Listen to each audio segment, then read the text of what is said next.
Good afternoon, everyone. I would like to make this start. It's so nice to see so many of you here in a rather packed room, but the more packed, the better. And also a warm welcome to colleagues following our debate online. I heard we had more than 200 registrations, so I expect perhaps more than 100 to be following us. And everyone will be using the mics on the table. I hope it's clear enough for our online audience. So I think we have to be a bit quiet so that our voices can be captured well enough. So welcome to our policy dialogue. It's on healthy diets by design. And we will particularly discuss new policy instruments, investment tools to enable healthy food environments. Because it's through healthy food environments we can help people to adopt healthier diets.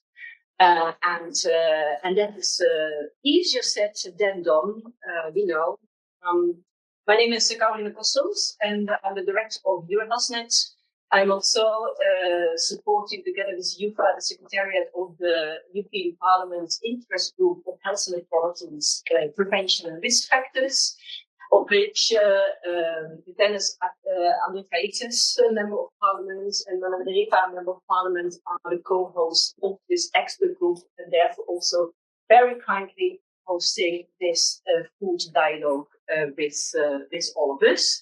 The food dialogue is supported by EuroHealthNet, by EAT, and the Feast. Feast is a very big Horizon Europe initiative on sustainable food systems. So there is some water, if you like to take that. The dialogue is live streamed, as I said, and also recorded. The recording is mainly for reporting purposes. And we have a various series of very short interventions with impulse statements for our discussion later on. So I hope to be able to give everyone the opportunity to contribute to the discussion, particularly in the second half of the meeting, as in the first half of the meeting with various interventions. I'll close here. I'm very happy to give the floor to our hosts, our MEPs. Maybe first, Andriukaitis.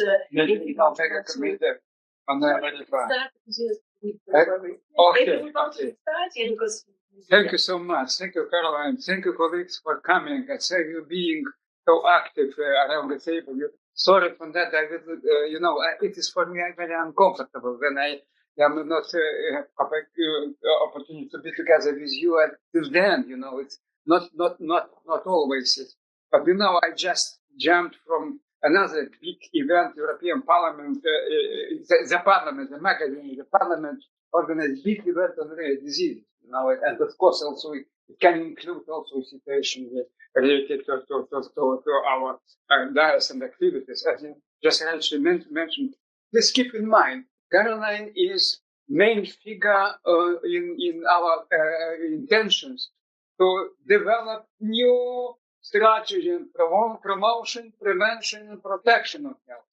This helps us be more visible, more active, because it's only up to you to see how can we develop our interest group, for example, to intergroup. So, it would be good to invite all members of European Parliament to be on board. But I was so surprised that we do not achieve such goal to have intergroup. It's different. Intergroup and interest group is big difference. And I thank you very much indeed.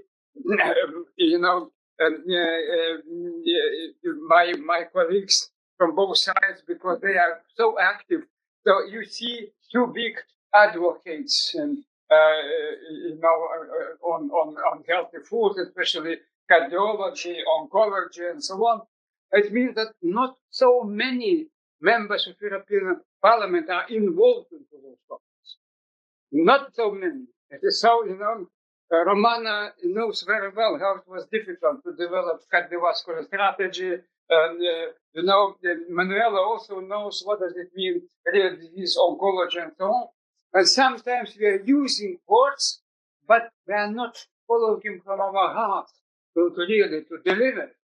and to see how can really situation requires much more effort, And you know that I am big advocate on promotion, prevention, protection, and participation related to all issues when we are speaking about preventative strategies and so on. Of course, for too long we have treated unhealthy diets as a matter of individual choice or personal failure. But the evidence tells us otherwise. Food systems and the commercial determinants of health shape what ends up on our plates. In many places, the most visible, convenient, and affordable option is the least healthy one. Low-income communities bear the highest burden, and it's very painful. It's very painful to see why we have such big inequalities, widening the gap in health outcomes and life expectancy. I'm a strong advocate to prioritizing disease prevention, promotion, and it would be good to include into our debates economy of prevention. Economy. We can show to societies that we are speaking about very important one. If we are so blind, only keeping NCDs and treatment NCDs, but what about prevention? What about investment into those not medicinal tools which can help us overcome such trends and reduce burden of NCDs? Of course, it's long term trend. Of course, we know that we need to permanent 20 years to promote those things. But without those goals, we have never achieved something. And it is vital to put stronger emphasis on all risk factors for the prevention of non-communicable diseases. Take cardiovascular disease as one example. Romana can tell me 80% of cardiovascular events are preventable. 80%. 80%. 40% of all cancers are preventable. And I'm listening to those figures and nothing from one area to another and empty, not touching the hearts, and then we will argue once again, how many diseases are preventable? And commercial determinants, business, and so on, attacking us in every corner, and we see that we are so, in so difficult. Of course, that we can also address issues like sugar, alcohol, salt, especially alcohol. Mandatory labeling. I would be so happy to listen. What would be in the European Parliament when we will touch issues about mandatory labeling of alcohol? Can you imagine? Well, sure, you can see a lobby and every corner. And arguing, no, only voluntary. Yes, I know that's long battle. And of course, the Commission long-awaited legislative proposal on alcohol labeling must be ambitious, must be binding, and resistant to industry lobby. Anything less represents a missed opportunity to empower millions of European citizens to make informed choices.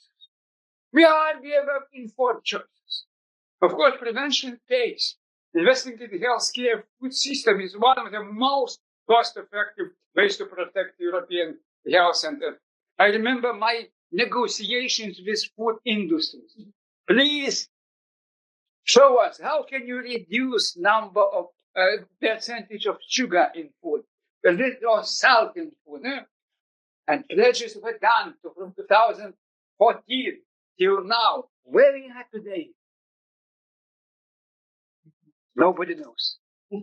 Nobody knows. Why? Because we do not have benchmarks, measurable achievements, indicators, statistics, data, and of course, economic calculations. Saying, yes, we need to do something. Sort of, I know that I can finish my because, of course, also, please keep in mind, now we are facing MFF. And how many money is dedicated to preventative medicine, to lifestyle change? How many? Now we are fighting that we need to keep standalone EU for health program. Or for example, possibilities to deliver grants to to non-government organizations. It's, Life program was a good example. Now it's time to also to say, look, without civil society, without NGOs, without possibilities to have very active NGOs and to address commercial determinants, business determinants, and so on, and political determinants, we will be once again in the same situation. Of course, you know very well that we are just promoting to have them one health approach. Not only one health, keeping animal, plant, and human health, but to develop exposome concept. We need to think about exposome.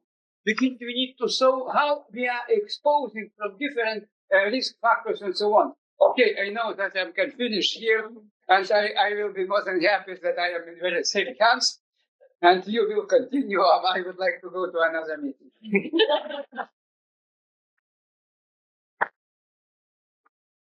Thank you, Andriukaitis, for your inspiration and for your mission. And we are very much here all together to support you in the Parliament on this prevention, promotion, protection, and participation for this. Fantastic. And to me is vital. Yeah, and to make the economic case, you have set it out so clearly. So thanks again for your inputs.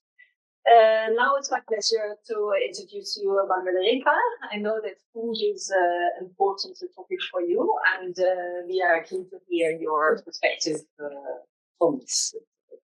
Thank you very much, Caroline. Thank you, Vytenis. Thank you so much. It's so uncomfortable. So if someone needs the chair, please feel free to join us here. And the kids are not biting. So also a warm welcome from my side to my colleagues, to Romana and to Vytenis, who just left with his always very strong and very emotional speech. Dear guests here in the room and online, thank you all for being here today and for joining us on this important discussion. We are here today to talk about something that is an integral part of our everyday lives. Something so routine that we rarely take the time to think about it, and it is our daily diet. And yet, while we often see it as a matter of a personal choice, in fact, it is often strongly shaped by policy decisions. Decisions that determine what people eat and what they can afford to eat. I'm also very glad that we are having this discussion in partnership with initiatives like PEACE, because PEACE brings exactly what we need to this debate, and that is the evidence on how policies, investments, and food environments can actually shift diets in a fair and effective way. As we know, healthy diets do not happen by chance. They are influenced and formed by pricing, availability, marketing, and the environments in which people live. And right now, the system is actually not working. Vytenis already mentioned it. For too many people in Europe, the unhealthy choice is often the easiest and the cheapest one. We can clearly see the consequences: rising obesity, increasing cardiovascular disease, and growing rates of diabetes.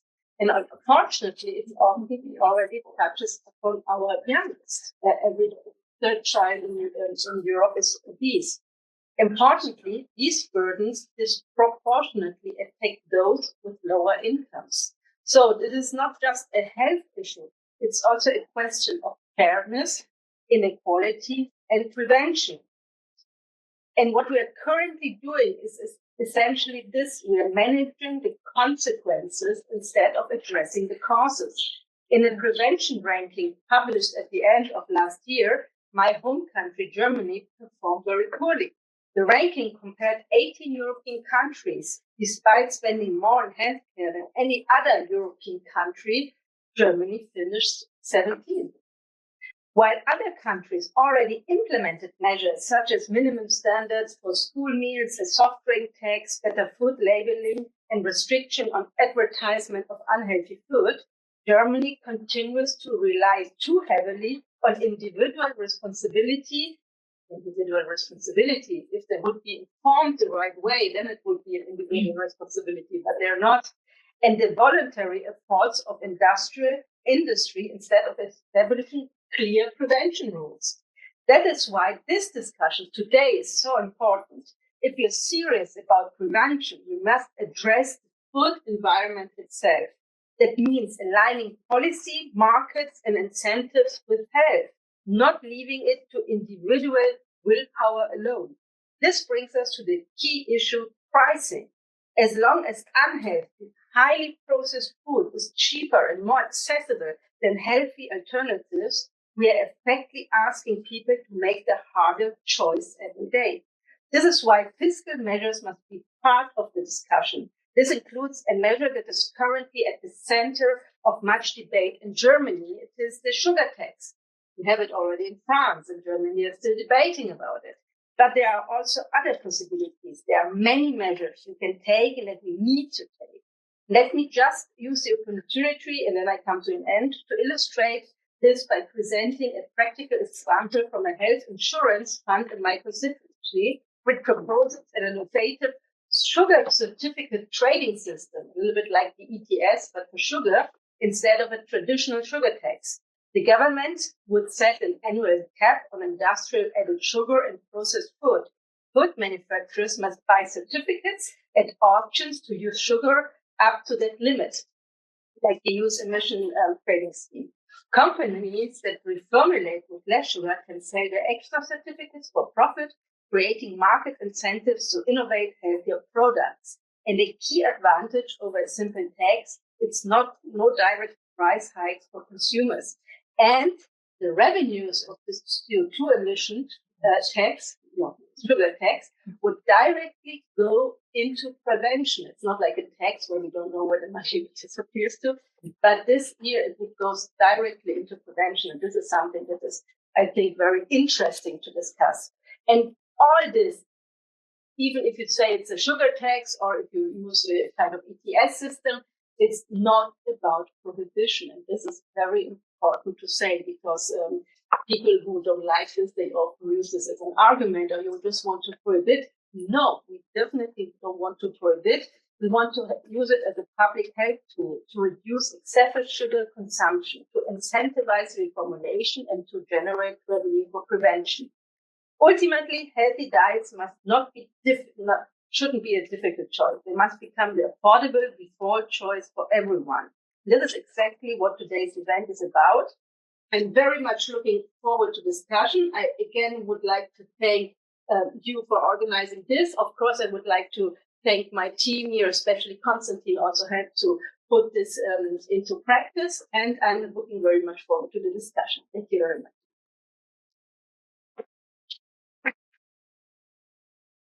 Thanks a lot for your words, Manuela, and also thanks for sharing it. A very innovative practice indeed on the sugar trading scheme and certificates. Definitely something to look into and to capture already as a good practice example from this meeting. And listening to you also, I wonder, how big. I mean, we know all that it's quite a bit of a system change that we need, and how bold do we need to be, and how bold can we be in the current political climate also. So I think if all your contributions can also elaborate a little bit on that, so how strong can we all be together? But thanks for your words. I would like to give a few minutes to my colleague Dorota Sinkovic. She, together with Sophia Romangosa, who is there, they are involved in preparing this policy dialogue and being in contact with all of you. And Dorota, you will set out a bit what our policy challenges are actually, at the EU level. So we have that in mind before we move to the next speakers. Yes, thank you so much, Caroline. Indeed, I would like to speak or take it to a little bit higher level. And we are here today to talk about how to make healthy diets available, accessible, affordable by design. And to do that, and that was already mentioned, we have to zoom out a little bit to the food systems, the food environments that shape our everyday choices, and to the wider policy and investment environments, really, that we deal with every day, and those determine how those systems work in practice pretty much. So With this, I would like to turn to the ongoing discussions that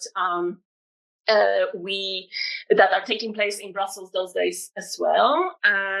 How are we going to pay for everything that we need as the EU for our security, for our safety, cohesion, democracy, but also very concretely for the essential conditions for health, equity, and well-being, such as food.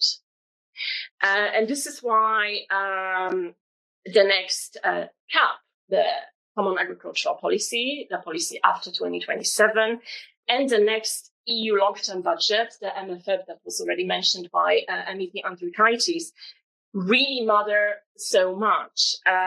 So I was really pleased to hear it. Let's talk also about the economy of the prevention, the investments, etc. Because these are not only financing tools, they are the tools that enable us flexibly shape the kinds of diets, the kind of conditions the Europeans will actually be able to eat in. This matters. And again, I don't think this is going to be something, kind of a surprise, because for way too long, public money has supported parts of the system, parts of the food system that do not consistently align with public health goals.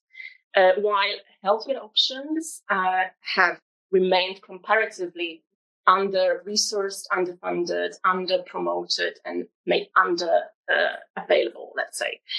And this basically means that in practice, if we do the business as usual, we risk financing the continuation of the system we are trying to change on the other side, right? So indeed, so the real question is, do we now use the EU funding to make healthy, sustainable diets easier, fairer, and more affordable by design, or do we continue to treat health as a corrective afterthought? So number one, just very quickly, the CAP. We need to really align the production with the health outcomes here. The CAP remains one of the EU's most powerful investment tools in this space. Yet we systematically see reform after reform that it's still very weakly connected to nutrition and health outcomes. Around 70% of it still goes through income support with limited conditioning towards healthier dietary outcomes.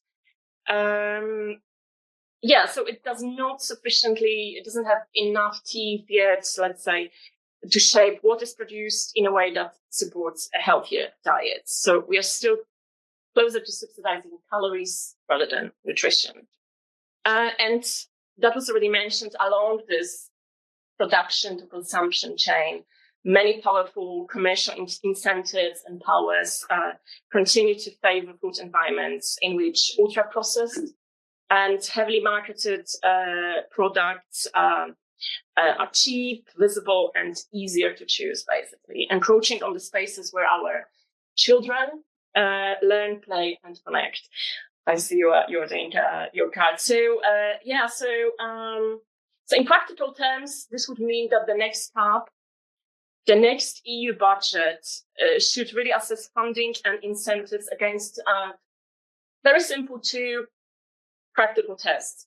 Do they increase the supply and visibility of healthier options for all? And do they make those options more affordable and accessible so that people really can indeed act on the healthy choice, the easy choice, right? I'm talking here about subsidizing fruit, vegetables, legumes, whole grains, and really looking into, do we put too much attention towards subsidizing livestock production, the animal fats, dairy, etc. It's currently in imbalance, really. Yes, I mean, I mentioned the MFF, the next MFF framework. There is a very important part of work that's not really very much paid attention to, which is looking into the indicators, the performance monitoring framework linked to it, that is to really assess really the healthiness, or should assess the healthiness of whether the EU money is going to but also will ultimately guide the member states, regional and local authorities in where the money, as it becomes available, let's say, is going to be spent to. And it really needs stepping out and looking at it with much more ambition and linking connecting the dots across different systems. So I think that will be enough for now. Thank you. Thanks a lot, Dorota. Thanks for bringing the CAP opportunity up to 27 and also the MFF. And I was just thinking, health and agriculture is together in one pillar in the European competitiveness fund. So I don't know whether at all that will bring some opportunities. I don't know. I would like to hear what you think. But yeah, there are two big things, the CAP and MFF. And as you were saying, I mean, it's important to have healthy food environments in there. Thanks, Rosa. Now I would like to move to our two friends from FEAST. We have Dr. Andriukaitis. He's the principal investigator of the FEAST Horizon project, and you are affiliated to the Heidelberg University as well as Oxford University. Anand, yes, share with us maybe some insights from FEAST and your personal opinion. Thanks very much, Caroline. I have some slides, so I'm going to quickly go through these. We have, I think, as has kind of been articulated, very weird food systems. And they've been designed to support a very narrow set of actors. To say that the food systems aren't working, I think is perhaps not accurate. They are working, but only for a very narrow set of actors, because the food corporations and the shareholders of the food corporations are making a lot of money off the current food system. So to say that it's not working, I don't think is accurate. It is working, but not for the majority of Europe. I won't go through these in detail because I think a lot of people know these stats already. Food security is mentioned in the Draghi report. There's this sort of overriding obsession with competitiveness, which I have my thoughts about. But we can reframe this in a positive way. But food security is mentioned once in the Draghi report, and in parentheses it says fertilizers and pesticides. So it doesn't talk about people skipping meals. It doesn't talk about food poverty. It doesn't talk about the fact that people can't afford healthy meals. It talks about fertilizers and pesticides. This is problematic because it takes a very neoliberal perspective on food and commoditization of food and food systems, rather than looking at the common sense thing that if people are hungry, you're not going to be able to build a better future, and it's not going to be competitive either. So it's just bonkers and completely devoid of common sense. There's no chapter on health in the Draghi report, but chapter 9 is a chapter on pharmaceuticals. So what we have is this overriding medicalization in Europe currently. And of course it makes a lot of money because there's a lot of money in sickness, but this is not what the European people need, and it's certainly not going to be competitive. There are stark power imbalances like the MEPs have kind of discussed. There's about 1,200 times more public funding. This is a point that Dorota was sort of touching on, and 3 times more lobbying money that goes into animal source food products as compared to plant-based food products. And we know that corporate capture and regulatory capture is definitely quite prominent in our food systems. And it's also commercial determinants are certainly an issue. But I think the political determinants in terms of the enabling environment that allows these policies to come to the fore in the first place are also problematic. This is a bit controversial, but we have the Panama Papers and the Pandora Papers that came out some time ago. There were 34 EU politicians and policymakers that were listed in those papers.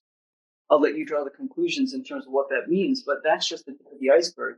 So this is also, I think, an important dimension of political determinants that we do need to bring to the fore, but we have zero transparency on this. So in FEAST, our mantra is fairly simple. We want to make it easy for all people in Europe to eat delicious, healthy, and more sustainable food. 3 nuances around this point. Firstly, we say all people in Europe rather than Europeans or European citizens. Because firstly, not all people living in Europe are European citizens. And secondly, not all people living in Europe actually identify as European. Secondly, we say we want to make it easy. So looking at the choice and opportunity architecture. So do they even have an option to eat healthily? Physical access as well as financial access. And then thirdly, delicious, healthier, and more sustainable. So delicious because the nutritionists and the public health folks talk about healthier.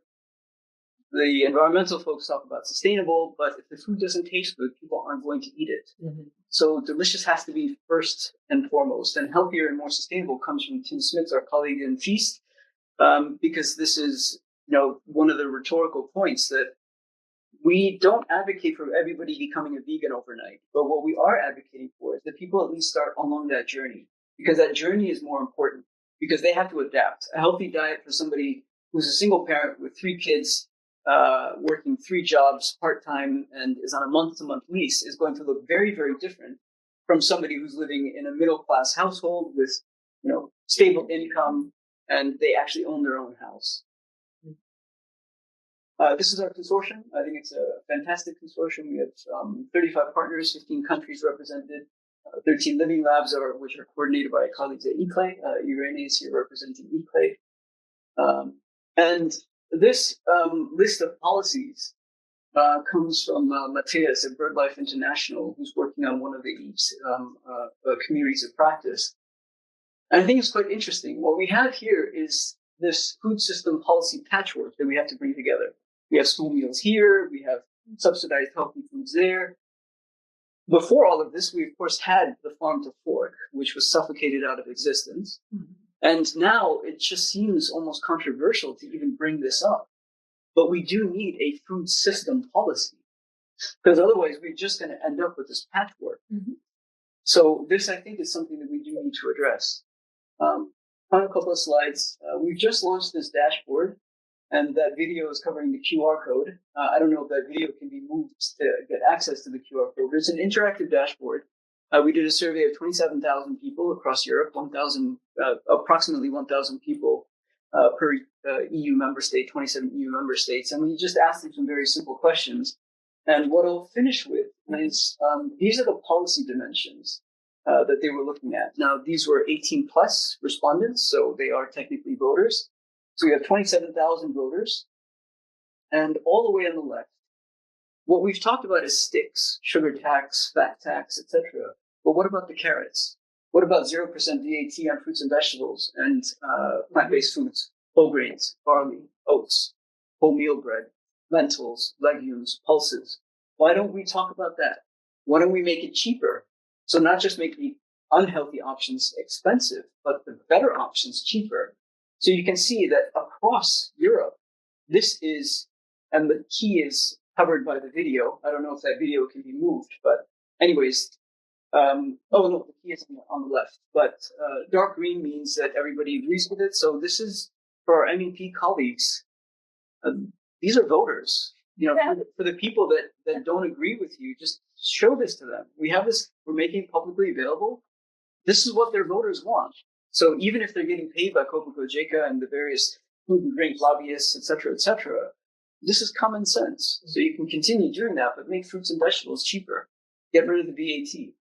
There's ban on sale of energy drinks. There's higher taxes on added sugar products. So it's not unsupported, but I think there has to be nuance around it. And I can't see the last one, but yeah. So I would say that looking at the rebalancing of our food systems, this is something that Samuel, who's all the way down in the corner, he and I worked on together, looking at power across 4 different dimensions. This is something that WHO Europe has been advocating for.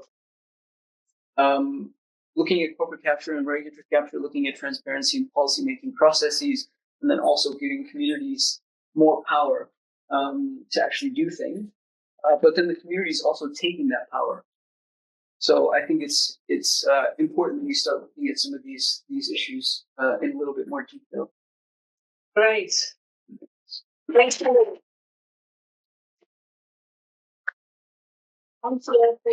great call for food system policy. I mean, we've had the Sustainable Food Systems Framework, but that's now cancelled. If you look at it on the website, you see cancelled and no longer there. So we need such a call, and maybe this is something that we can also make with this group. And thanks for bringing in the picture the VAT issue and zero VAT of fruits and vegetables. And I think we have someone from the Commission here with us on fiscal measures. So maybe in the discussion we can hear a bit more about this. All right, I'll now hand over to my colleague Fabrice de Klerk. He is the Chief Science Officer at EAT, and after he was to organize this dialogue, and he will also moderate the next session. Trying to keep in time. We're going. I'm not doing really great, but you will send some flags out. Yes, Thanks so much. Great to have you here, but thanks to EuroHealthNet and EAT helping to organize this. But you'll see a lot of parallels that we've already heard today. But for EAT and the Lancet Commission, which is a regular update of the science on what is healthy, what is sustainable, what is a just food system. Our objective is healthy diets, accessible to all, produced, processed, and distributed, and consumed fairly within planetary boundaries. Consumed part's important to us because, as you'll see, overconsumption is a major driver of environmental transgression. So the new piece for us this time around was the focus on justice, which you see there's a justice question in making sure that everyone has access to healthy diet. Talked good about today. It's a justice question in how we navigate transitions fairly. These are people's livelihoods that we're talking about. And it's a justice question about how we consume within environmental limits. The main objective of the Commission is a very update on what we see as key guardrails of what is healthy. The planetary health diet, which does recommend a happy plate covering fruits, nuts, and vegetables, much more moderate consumption of meat, notably red meat, and greater diversity of plant-rich foods in our diets. In Europe, it's about 300% overconsumption of red meat, particularly, and about 40% underconsumption of fruits and 60% underconsumption of vegetables. Let's translate that into opportunities when we talk about the CAPA Dorothea. The second piece is care. Social foundations identified three key rights: the right to decent work, the right to a safe environment, and the right to healthy diets is fundamental.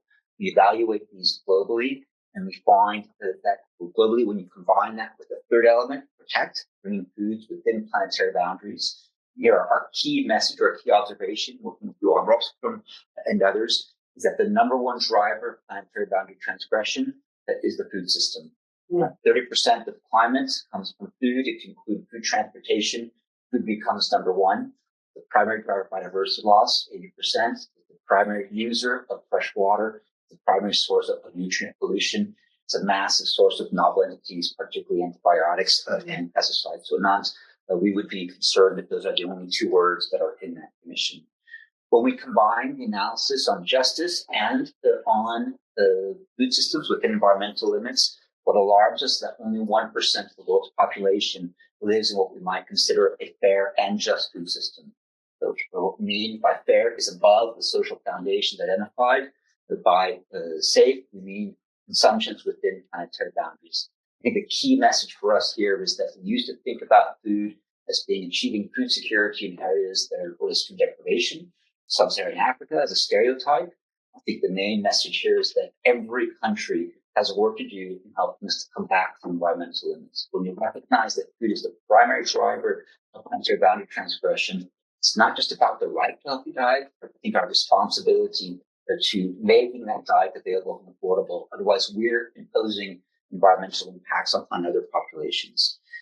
This is a really important slide for us. Orange is business as usual. So if we stay on current trajectory, it's a 4% increase in land used for food production. It's a 33% increase in greenhouse gas emissions from food. It's a 13% increase in fresh water. And it's a 41% increase in nitrogen and phosphorus use. This is not possible within environmental limits. People always ask me, is it possible to transition to healthy diets for all? So maybe that's going to be difficult, but what we are certain about is that business as usual is not possible in environmental limits. The good news is that moving towards a healthy diet, improving production efficiency, and reducing food loss and waste by 50% has massive impact. 7% decrease in the land required for food production. That would be the first time in human history that we produce more food for 10 billion people with reduced natural resources. And a lot of that comes from moving towards healthy food consumption. It's a 20% reduction in greenhouse gas emissions from food, a significant reduction in freshwater use. Many of the plant-based foods, plant-rich foods do require irrigation water in arable lands, And with nitrogen phosphorus, we make a significant drop. But here we find that new models with the circularity really show tremendous promise in terms of further closing that gap. In my dream, the cap would be driven by the European food-based dietary guidelines. And this is what it would look like. This is what I would take to the cap. I would say, if you're anticipating food futures in Europe, it's an 8% increase in agricultural productivity. That reduction comes from reducing food loss and waste. It's not driven by anyone's agenda on what a healthy diet is, but it's by being more efficient in how we use food. It's a 22% reduction in livestock. This is a really sensitive issue. And here, I think we need to deal with it with empathy and justice and work with our colleagues in the livestock sector to help make that transition. It's a 7% reduction in dairy. We're missing some of the numbers here. You see that the commodity crops, rice, wheat, and coarse grains stay about the same. They transition to animal food or human foods. And then the major opportunity that we don't talk enough about is that it's a 63% increase in fruits, nuts, and vegetables. If I look at nuts alone, it's a 150% increase in nuts. This is, I think, an opportunity that I would go to DG Agri and say, yes, there's a big challenge when we talk about livestock production, but there's a massive opportunity when we talk about fruits, nuts, and vegetables. How do we become competitive in that sector? These are the European data. I'll leave you these slides for further analysis. They're also in the Commission. What we get concerned about when we speak to policymakers and other frontline actors in terms of transition is that the rate of change is not matched with the urgency that is required. What you see in these figures are both the environmental, on the left-hand side, greenhouse gas emissions, agricultural land use, the social, sugar production, legume production, and then social variables for healthy diets. The targets are in the green at the bottom or up above for healthy diets. The rate of change needs to begin to match these curves if we're going to be able to make progress by 2050. And I think here, collaborating with science to understand what are those solutions that you find more promising and can they have impact at scale in terms of achieving these targets really becomes quite fundamental. Finally, the last thing that I want to conclude with is that as a scientist, we've been driving a significant reflection on how we translate our work. We've invited 10 communities of action, indigenous peoples, farmers and fishers, cities, chefs, restaurants, and food service, policymakers. We've worked with them to produce their own briefs. So what are their recommendations, science with action, in terms of top 10 actions they want to take, 5 actions you want to stop, and where you need help from others. And we find that this dialogue space, both within communities and fundamentally across communities, is going to be critically required in order to make progress. At EAT, we're committed to engage with policymakers to understand what are your asks of science. So the 2030 Lancet Commission will be one that recognizes those needs and whose standard title is Lancet Commission engaging with frontline actors to drive transformation, recognizing that we know the challenges. It's time to really focus on those solutions. With that, I want to thank you for your time. Is that okay? Yeah, Yes.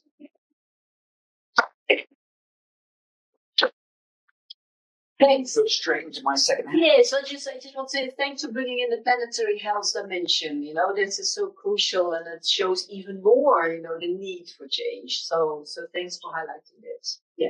Yeah, so the environmental dimension and the justice dimension. And the justice analysis. Yeah. Right, I'll take a deep breath. And now I switch to moderator. Yeah. So this first panel is from EU framework to national local action for healthier food environments, signposting solutions. We have 6 people presenting. I'm going to ask you to stay within 5 minutes, but have the honor of asking Member of Parliament Romana Andriukaitis to start us out with your reflections. And the topic that we've asked you to focus on is embedding healthier food environments in the EU cardiovascular health strategy. Romana, the floor is yours. Thank you so much. First of all, I would like to thank you for the invitation. I must say that I'm very happy that I'm here because this is a really important discussion. Sometimes things that seem logical and simple and straightforward still face backlash and resistance. And I think this is exactly the case when we talk about diets and food environments in the context of cardiovascular disease. So I think we know everything we need to know. You know, the research data, the statistics, we have all the knowledge, but yet somehow and policy response is fragmented and weak and not brave enough. And on the other hand, if we are serious about prevention of cardiovascular disease, then the food environment must be treated as a core part of the prevention, one of the core part of the prevention, alongside with tobacco and alcohol and physical activity. And in the report on the cardiovascular disease strategy that I'm responsible for, this is exactly the direction I had in mind. And of course, the work on negotiation is still is currently ongoing. And I can't tell you because I really don't know how the final compromise document will look like. But I can tell you that, in my opinion, European Parliament should push in three very important directions. So the first one is the prevention that should start early. And that means a lot of things, not only the healthy school food, but also the education. We need to educate young people, children, on healthy lifestyles. And of course, besides those nutrition, which is very important, but also something else, the protection of children from the marketing, aggressive, sophisticated marketing of unhealthy food. So we cannot speak about cardiovascular prevention and then ignore the fact that poor dietary habits are often shaped very early in life. The second important priority should be, and it is for me, a stronger regulatory framework at the EU level. So the people need clear and science-based information and healthier market conditions. So that is why the Parliament should push for the harmonized front of pack nutrition labeling, further action on salt reduction, elimination of industrial trans fat, and also a clearer approach to ultra-processed food. So the consumers should not decode health risks on their own, while industry profit from the confusion. And the third one, of course, mentioned by many of you, is we must address affordability, because as you said, for many socioeconomically deprived families, healthy food is not accessible as for the others. So the message is quite simple. I would say the food environments are not fully, if food environments are not fully embedded into the cardiovascular disease strategy, then I would say that the prevention agenda is incomplete. Indeed.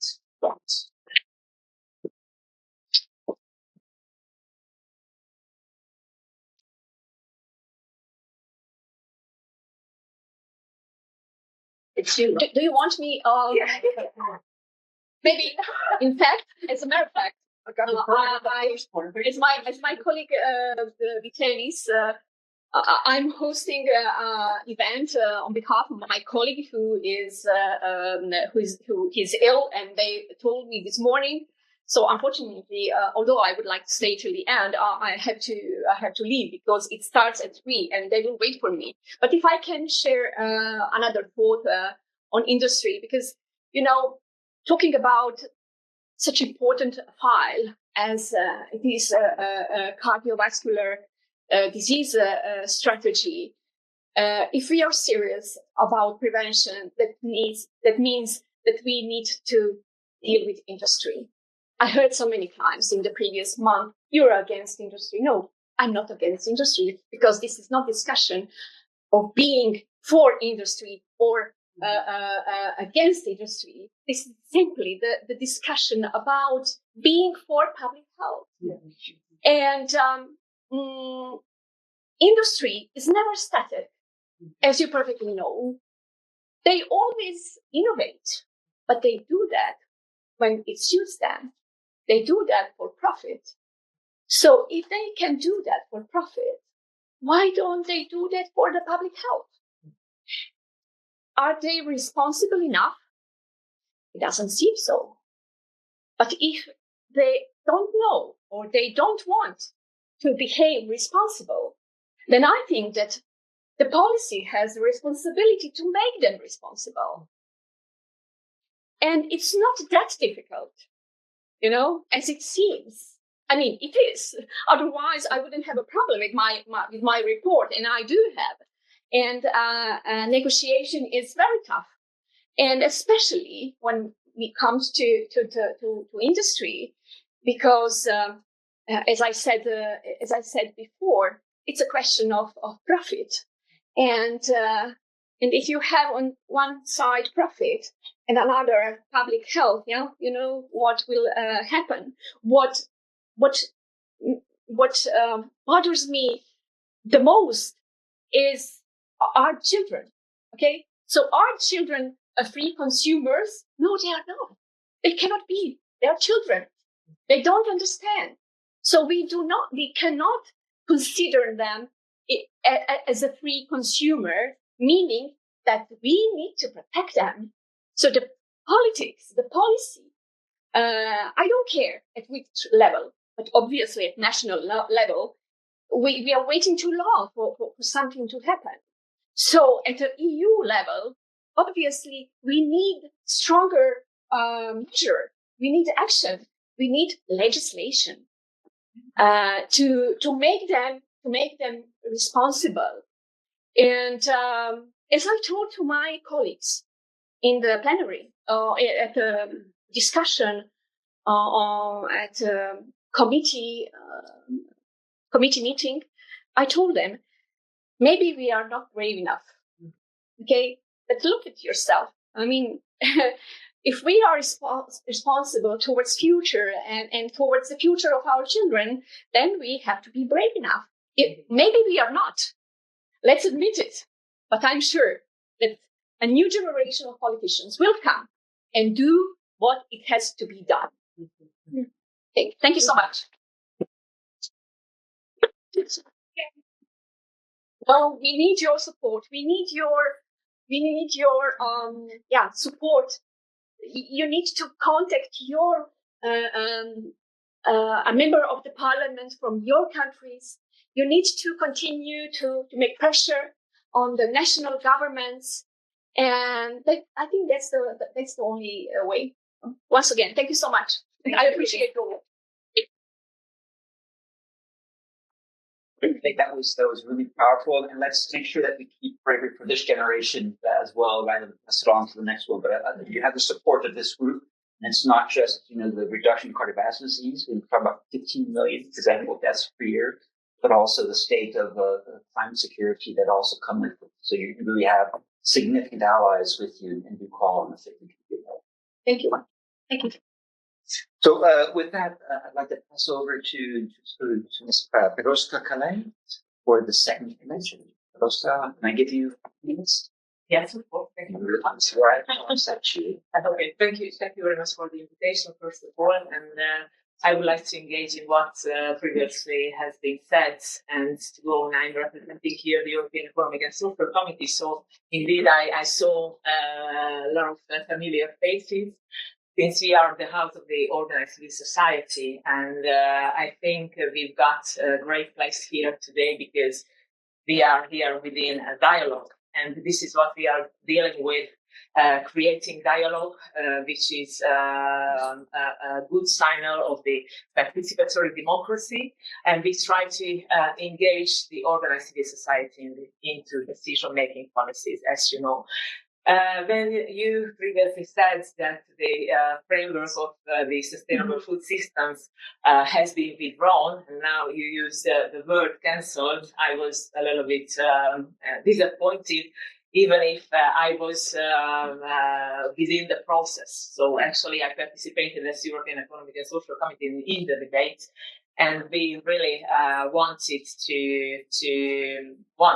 and I'm using this word, to achieve something, because we really think, since we have been calling for a comprehensive foods policy for many years, that something is needed. And that's why we just drafted an own initiative opinion on the creation of the European Food Policy Council. Even if, as you might know, that since the Commission is committed to dialogue, they have already created the so-called EBAF, which is a European Board on Agriculture and Food. But we really think that we need something more than civil society organizations. The so-called organized civil society can have a voice, a strong one. And then we proposed this thanks to a very good project, the ideas of the so-called planet you might very well know. Actually, we just, our idea is to create a council, which is already existing at European and local level, but at European level should be the convening place in our house, representing the organized civil society. And it should be a science-based, multi-level, multi-stakeholder platform, which would stress the participatory democracy. It would be an integrated and participatory approach with a new policy, food policy making. And the composition that we just proposed would be of food supply chain actors, academic. 2 minutes, I have. Sorry, yes. I saw something different one there. I thought I was wrong.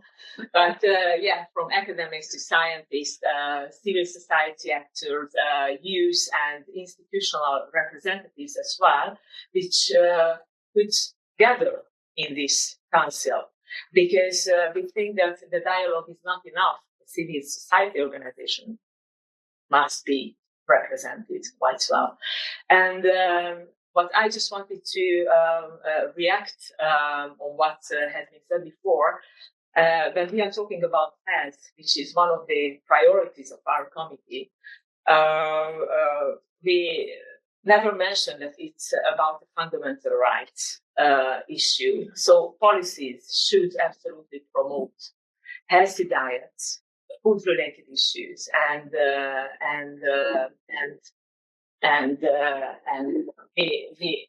we don't need only strategies, but we need concrete measures to it. So I really would like you to use our committee to come when you are invited there, and actually to promote and to help us to facilitate this dialogue on food-related issues. Thank you very much.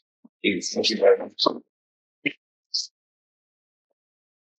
And thanks for those. And I think the emphasis on moving from dialogue to concrete strategies is really important. And this morning at the Healthy Diets, Healthy Lives, we talked about the origin of the word dialogue. And so biology, geology, logis means knowledge, and knowledge, dialogue is knowledge through exchange. And I think we sometimes think about it. I'm glad that you stressed it.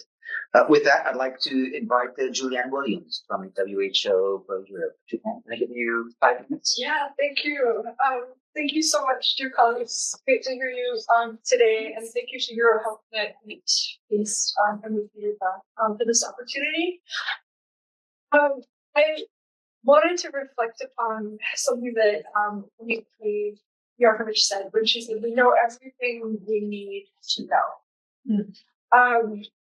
And I was thinking, often in WHO, we cite something called the best ways, and these are cost-effective interventions at the population level that we can implement to save lives. adopted by the World Health Assembly. And it's the things we've talked about today. It's part of food labeling, it's marketing restrictions about healthy products to children, it's, breastfeeding promotion, we haven't talked about that yet. It's fiscal policies. And across the WHO European region, with 53 countries, we monitor the implementation of these best buy policies. And what we've seen is that from about 2016 to 2020, there was an increase in implementation. Around 2020, something happened, and it just started plateauing across the region. And what this means is we're not on track to meet the Sustainable Development Goals related to reducing premature mortality, so dying before the age of 70, from the main non-communicable diseases, so cardiovascular diseases, cancers, diabetes, chronic respiratory diseases. And what we need these policies to be mandatory. We've seen, for example, in Norway, voluntary marketing restriction policies. We saw that those did not work. We've seen that across the WHO region. We need mandatory policies. And as we're thinking about action, what we can do following this event, I think we'd like to call upon working with some of our partners who have a similar agenda. So for marketing restrictions, that can be those in alcohol, those in the gambling world, those who are implementing policies on tobacco, using our collective knowledge with an EU platform to push some of these policies. Second, we've talked a bit about ultra-processed foods in this meeting. I'd like to just make a quick plug. In June, together with our host Denmark and shared by the United Kingdom and Switzerland, we're having a meeting on this topic of reformulation and the policies which drive rejection of salt, sugar, trans fat from the food supply. The third point, there was a little bit in the concept note about the treatment of obesity. We have these new drugs. WHO came out with guidelines for using these new drugs for the treatment of obesity. As we're talking about equity, and we need to think also about sort of health systems. For example, we've had generic drugs for diabetes, for hypertension for decades, and still so many people are dying from hypertension because they don't have access to these drugs. So I think continuing to also consider the health system approach. And finally, I'm on my last minute. On the 29th and 30th of April, we'll be having in the WHO Regional Office a meeting to commemorate 40 years since the Ottawa Charter. So really looking at rebooting health promotion. And this is going to feed into a new strategy from the Regional Office on health promotion. So it's publicly available. I'd be very happy if you'd like to participate. 29th and 30th. Thank you.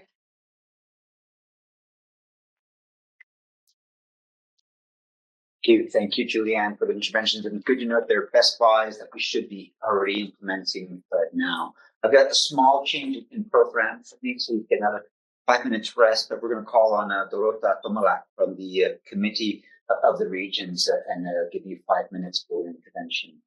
Thank you very much. And that would be me at the end of the day, feeling like, a mother. I just don't really need 5 minutes, but I just wanted to drop a few thoughts echoing what's been said today already. I was thinking about what the other girl that was saying earlier about the MFF. Well, how that's going to look like, I think it's the biggest mystery around the foreigners these days. We've seen that the big proposal and then some letters suggesting changes. What will be the finality of that proposal, and especially what's going to come out of the negotiations? That's still the mystery. But what concerns us, but then by us, I mean local and regional authorities. So basically, you picture here your mayor, your councillor, maybe regional president, is how do you want to square that circle that you actually have agriculture policy and cohesion policy kind of, competing for the same money? And then how do you want to play that equation with health and competitiveness somehow? Okay, if you just look at the pharmaceuticals, fair enough, fully competitive. But health promotion just does not really fly. That's not the same issue. So we're looking at all that and thinking again also, how do you want to centralize all that? Because now moving away from regional approach to like national, regional partnerships, so basically at the mercy of the national government who may like organic production or not. Mm-hmm. And this is a serious problem we see for a lot of regional authorities, a lot of people that you guys elected to represent your interests. And now suddenly these people will be told by their capitals, we like you. Actually, you know, because, you know, you're not the same party, so let's actually put it all a little bit different. So I think this one will have to be really monitored extremely carefully if we don't want to end up with a solution that will not going to work for us for the next 7 years. That's the biggest one, I think. Now, the cardiovascular diseases, that's also been mentioned a lot. I just want to refer back to the same past one. When we looked at that paper, our first impression was like, seriously? I mean, the digital solutions, isn't there the solution to everything? And it's individual responsibility. Mm-hmm. I mean, fair enough. Having a, connected watch is gonna maybe work for some people, but A, not everyone can afford it. B, that's not where you start. You do not begin by saying it's your fault that you have diabetes. It's your fault that your body weight is not so perfect. So this is actually pushing blame to individuals and not looking at system solutions. And as local and regional authorities, I think this is where we should start. Okay, we're not gonna, change your taxation, but that's not our work. But what a mayor can do is actually say, okay, in our next public procurement, we're gonna favor more food and veg in our canteens. And it's good for kids, but it's also good in, penitentiary system. Why not? These are small solutions that you can do. Another one, looking at cardiovascular, lights in the park. If there is a local policeman, if there are small, lampposts, then there's going to be more women like myself actually running in the evening. And this is going to keep my body weight better than any Ozempic. So these are small solutions that local public authorities can actually implement and the change that they can make. Again, zoning, urban planning. Do you really need that many points of sale? Let's say alcohol, for instance, because that also impacts on what you eat. If at 4 a.m. you're coming into a local, night shop, it's like not because you want to buy a banana, right? So when you buy that beverage you came there for, you're probably going to buy a bag of crisps, not exactly to that solution. So do you really need to have that many night shops? And that's, again, your mayor will be. And I saw my little 1 minute cut, so I'm just going to stop there, but happy to engage on those points with you later in the debate.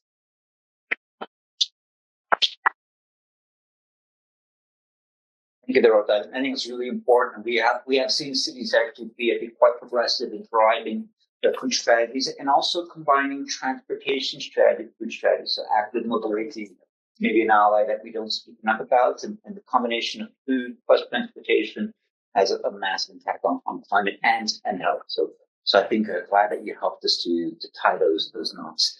With that, let me transfer over to Stefania van der Weersen from the Ciento and the Peace Partner.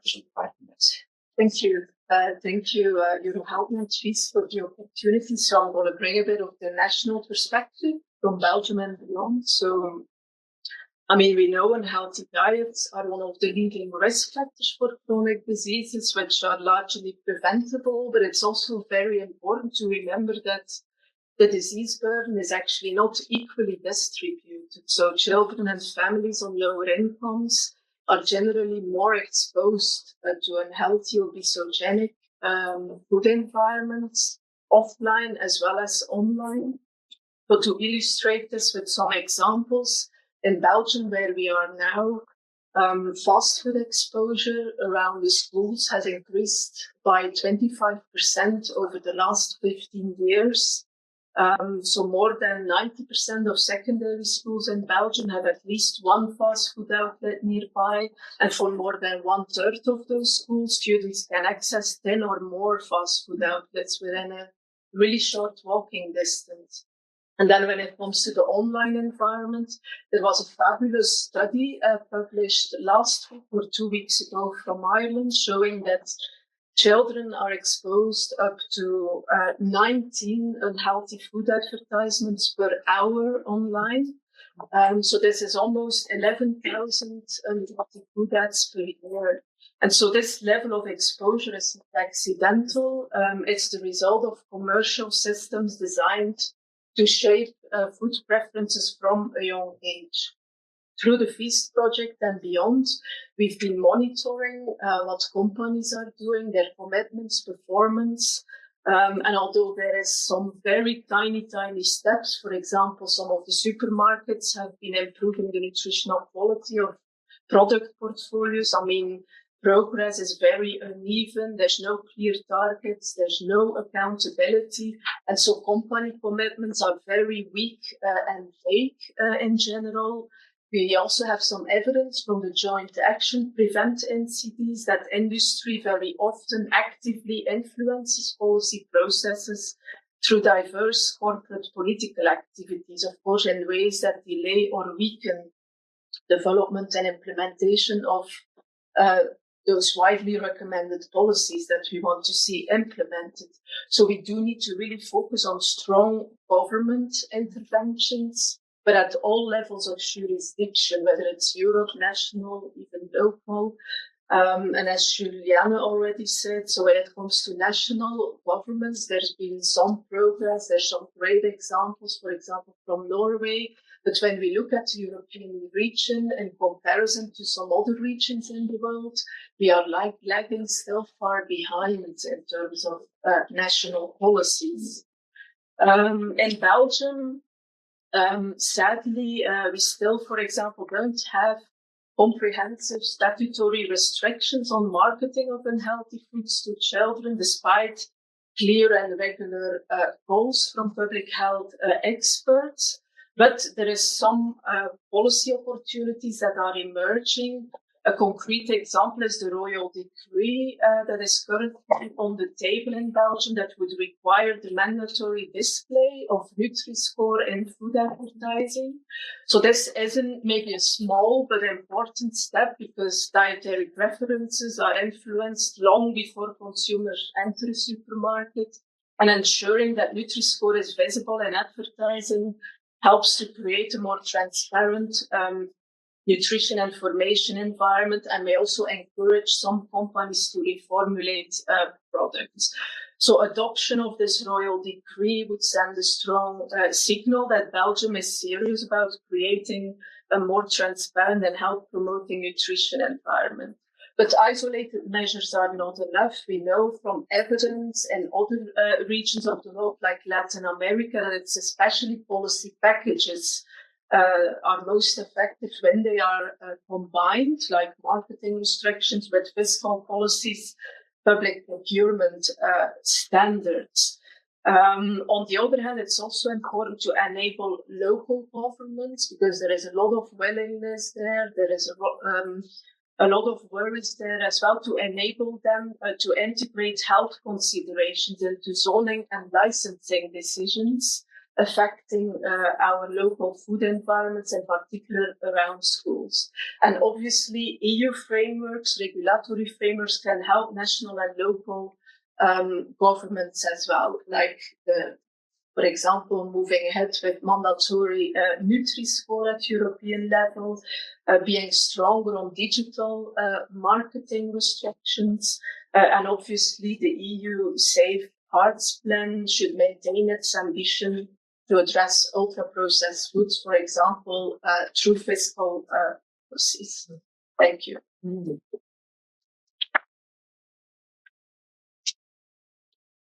Thank you, Stephanie. And last but not least, in this first panel, Camille Perrin, the from the EU Food Policy Coalition. You have 5 minutes. Thank you very much. Good afternoon, and thank you also from my side for the invitation.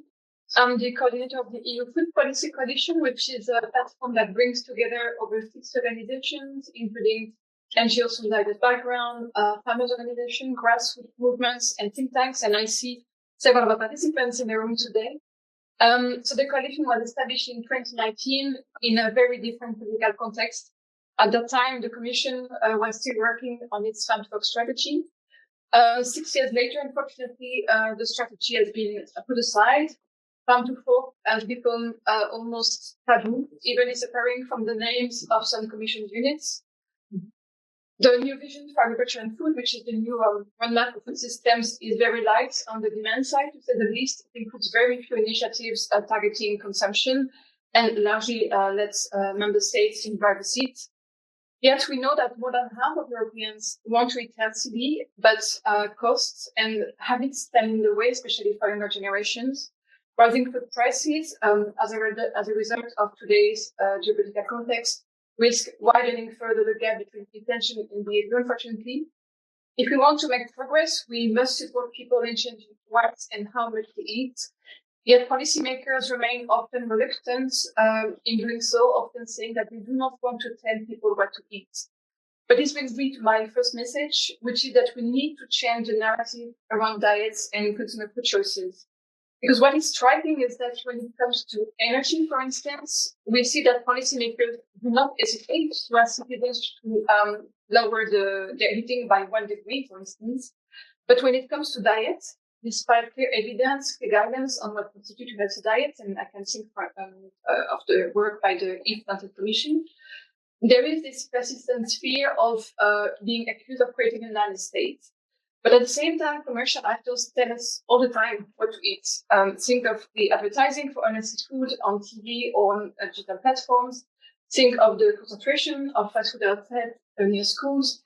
Think of supermarket promotions, which tend to favor unhealthy options.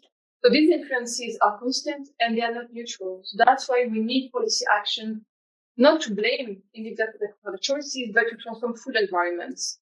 My second point will be about policy coherence. The EU has developed some ambitious plans on paper, be it on health or cancer prevention, but these ambitions are not consistently reflected in policy measures afterwards. In some cases, even policies contradict these objectives. And I will give you some examples. Take the EU promotion policy for agricultural products, for instance. It uses public funds to promote or even encourage consumption of pure meat, cheese, alcohol. How does that align with healthy diet, cancer prevention? I'm not sure. Then the common agricultural policy, which still accounts for close to a quarter of the EU budget.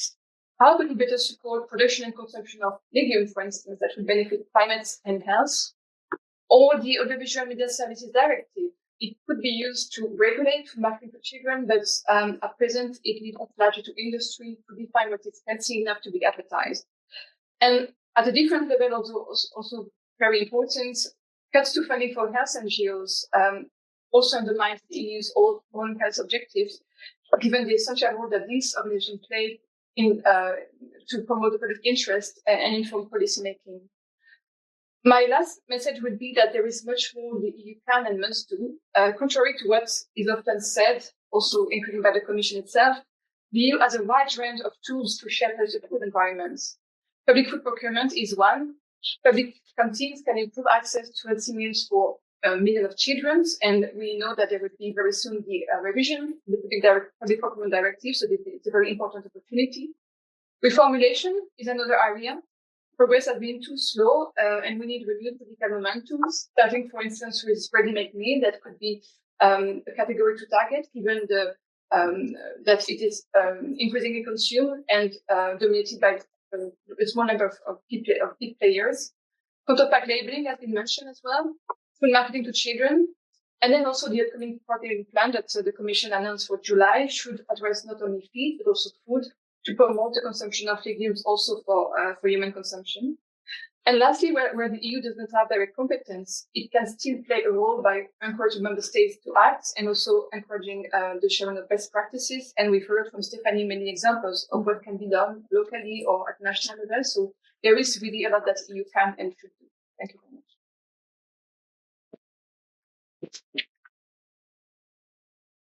Thanks for that, Camille, and changing the narrative. And I think what we've heard is that we know what the challenges are. We have a suite of solutions, and maybe as our Met said earlier, we need the courage to act and engage with empathy. So, yes, over to yes, thanks a lot. Yes, it was a very rich input, and we heard so many important points and also measures that are being taken or can be improved at the EU level. And I would like to see whether we can start looking into what sort of battle to pick. I mean, what is the priority? What is politically feasible to push for in the absence of an overarching comprehensive food strategy? Knowing so many actions will need to be taken. We have some colleagues from the European Commission, I think, here in the room. We have repeatedly invited officials from DG Santé as well as from DG Agri, and they both, we didn't manage to get them here. They should have been here, but they weren't. But we have colleagues here in the room from EC Commissioner RTD. And also, I heard when I talked to you before we started the meeting, you are in charge of the ultra-processed food study, isn't it? So maybe you can say a few words. We feel that with the Commissioner Varali, he has a personal interest in combating ultra-processed food in his own way in terms of the digital approach, personalized approach. But yeah, I think this is at least a positive development. So if you say a bit about this. Sure, thank you. So my name is Leonard Engels. I'm here representing the scientific advice mechanism of the European Commission. And together with the European Group on Ethics in Science and New Technologies, another independent expert group, we have been asked in the life science strategy and then in the safeguards plan to work on the topic of, it says, so-called ultra-processed food. The scientific advice mechanism has also worked on sustainable food systems in 2020 and sustainable food consumption, sustainable and healthy, in 2023. We have delivered opinions on this. So briefly on the ultra-processed food, we haven't really started working on it yet because our work starts once we receive a so-called scoping paper, an official request from the commissioner to the group of chief scientific advisors that mandates us to work on something which also sets the scope and the timeline. So I cannot tell you about the exact scope, nor can I tell you about when we are going to deliver that opinion because we don't know yet. We know that the scoping paper, there's a draft scoping paper, and I hope that since there is strong political interest from Commissioner Vahedi, that the scoping paper will be published soon. That's all I can say on that. Once it is published, it will be available on our website, scientificadvicemechanism.eu, and I think also on the Commission website of the Group of Chief Scientific Advisors, so then it's publicly available. Just maybe one comment that I had linking to these discussions, what struck me was that you mentioned basically all of the points, all of the things that the advisors have recommended in their two opinions from 2020 and 2023 on actions that need to be taken. So it's not like we don't know what to do. Yeah. The question now is, well, I think first, how do we bring the actors across the political parties and ideologies together on a common shared goal? And that's not even a question on content. That's not a question on topic, right? That's a question on how do we build that common goal? What could that shared goal be that we all stand behind? And another question is, how can we prevent stakeholders with very strong financial interests in maintaining the status quo to influence the discussions? Of course, we need, for successful policies, we need an involvement of relevant stakeholders at the appropriate time within the appropriate frame. But just, I don't want to name and shame anyone, but like I said, we haven't even started working on ultra-processed food, and we have been contacted by so many lobbying organizations already, some of them several times. So, the interest is very strong to defend the status quo. Mm-hmm. All right. Yeah. Thanks a lot for sharing those insights with us. If anyone wants to comment or take the floor, just don't hesitate to ask. And after that, I would like to go to our other colleague from the European Commission from Taxud, I think, or someone here from Taxud, on the the sugar taxes and taxing unhealthy foods and so on. But if you also want to, please, I can pick up later. Don't worry. Oh yeah, depends if it was a point related to the upper processed food study. Then not to the upper processed food study, but to the end of the comment. Okay, then we'll bring you in later. Yes. Thanks for that. Yes. Hello. Good afternoon, and thank you very much for the invitation today. My name is Oliver. I'm from the DG Taxit, and joined here with my colleague Vytenis as well. If you want to ask about sugar sweetened beverages and possible taxation of that, in May of 2025, we conducted a report into the situation in member states. The imposition of such taxes is a competence of member states, but I was thinking of what Fabrice said about knowledge through exchange, and that's the kind of thing I suppose that came out of that report in particular, because afterwards we had a Fiscalis working group that's a method of getting member states together to discuss a certain tax issue, and brought member states together to discuss, their approaches in terms of the design of the taxation in their national architecture, and what works best, and in terms of progressivity of the tax, that's particularly important. We found in terms of driving reformulation, and that was something else was mentioned. It has been mentioned throughout the discussion this afternoon, because the tax operates on two levels, or at least two levels, to encourage consumers to change their approach to what they're buying, but also to change the approach of manufacturers. We've seen a lot of evidence of that, and so that's basically where we are in relation to taxation of sugar sweetened beverages. The report itself was looking at taxation of food from a health perspective, focused particularly on sugar sweetened beverages, because they're quite an identifiable product, and there is very little or no nutritional value to such beverages. So, and that's what we're focused on. I might address a point in relation to that you brought up in relation to VAT as well. Yes. Earlier.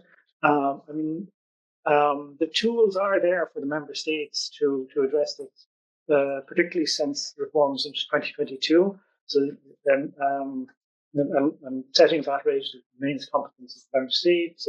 But in relation to food systems, they can have reduced rates or super reduced rates under 5%, or even a zero rated system for food. But I suppose you have to bear in mind as well the type of what kind of a tax VAT is. It's an indirect tax. It's levied on each stage of the supply chain. It's not quite as targeted as an excise tax that looks at specific goods. But the tools are there for the member states to do what you're suggesting. Perhaps to add on, my name is Rainer Holz, Oliver, and I work in the same unit in DG Taxud on excise duties and behavioral taxes. The study found that already 11 member states and the region of Catalonia implement excise duties on SSB, sugar sweetened beverages. This leads to the fact that the other 16 member states don't do it yet. In my own member state, Germany, there's, like we heard before, a big discussion now to introduce a sugar tax, to increase taxes on alcohol and also on tobacco. And all these different approaches in the member states lead to a big fragmentation of the situation in the EU. And the study also showed that tax measures in the health area are indeed a very good and very effective measure to directly target the consumption and the availability of products, and to protect vulnerable groups like children or low-income consumers. We want to establish a network of competent authorities and experts across the EU with all 27 member states, and want to go on with the findings of the study. We don't stop here. I mean, the study was not targeted to make us launch a legal process or draft a directive or regulation, but we want to keep the train running. We want to go on with the findings. It was a very comprehensive study, and it is very interesting to see that almost half of the EU is already acting on this field. And it would be good to have a harmonized approach with all 27 on board and not only a bit less than 50% of the member states. Excellent. Thanks for that contribution. It was a bit unfortunate that in the Safe Harbors plan that the taxation and the fiscal measures was taken out. But good that you mentioned this network of competent authorities so that member states continue to work on this topic. Yes, you wanted to? Yeah, just a small reaction on this, because I mean, there's so much to say. I think there's so many things. Which is about the taxes, and that you said that 50 member states already implemented it. And one argument that in Germany was used to speak against this sugar tax was that, for example, Denmark took it away again. They introduced it, but now they took it away. But I think it's because the government changed and not because it didn't bring any success to it. Maybe you know that. And my second question would be, because we're talking a lot about reducing VAT on unhealthy food and healthy food.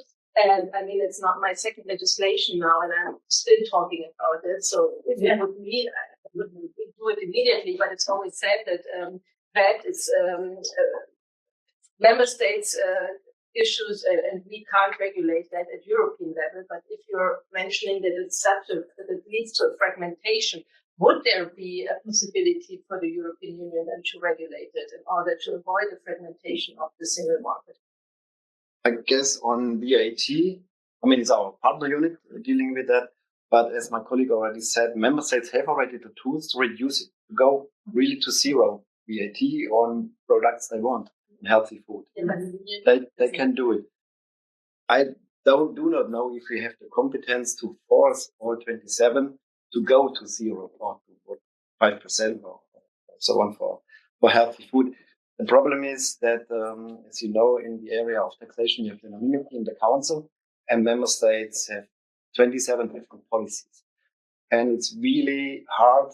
Even now, we are in the council with the tobacco excise directive to bring the most extreme positions of member states together. Although the evidence of the scientific area is there that, for example, smoking is not healthy, and we need to reduce the availability of these products.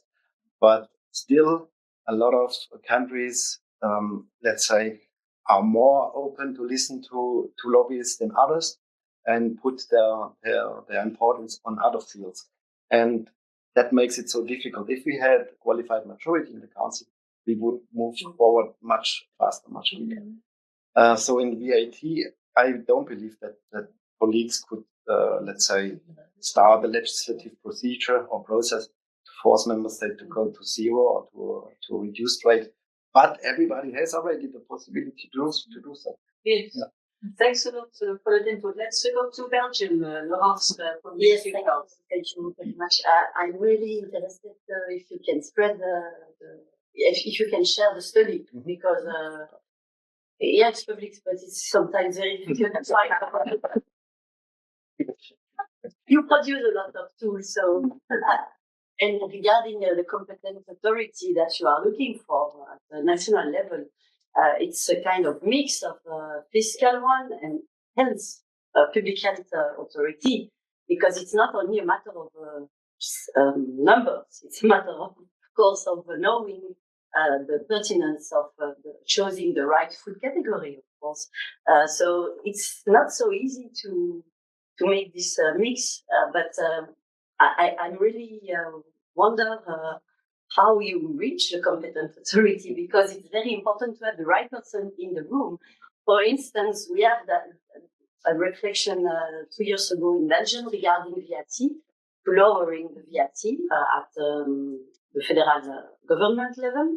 And indeed, it was not so easy in the mind of our minister, because they figure out that it's a good idea to lower the VAT for food and veg, but in the same at the same moment, they try to raise the VAT for bread and milk, which is completely not a good trend, because bread and milk are also good food. But you're right, we have the power to lowering VAT, which is the case in Spain, for instance, in Ireland, and not yet in Belgium, but we had this idea at political level last government, but not unfortunately not implemented in this one. And also another problem with VAT, it is not certain that we reach our goals regarding affordability, because VAT has a divide from the farm to the fork, and it is not sure that the retailer will adapt the price. We can lowering VAT, but at the end of the day, it's not affordable for the people. So its access is better in that perspective. And another point that I want to raise is that, of course, we are discussing fiscal measure, but we need to think about subsidizing measure, because it's good to put some pressure on the food industry and also on consumer, but it is always consumer which are paying for the story.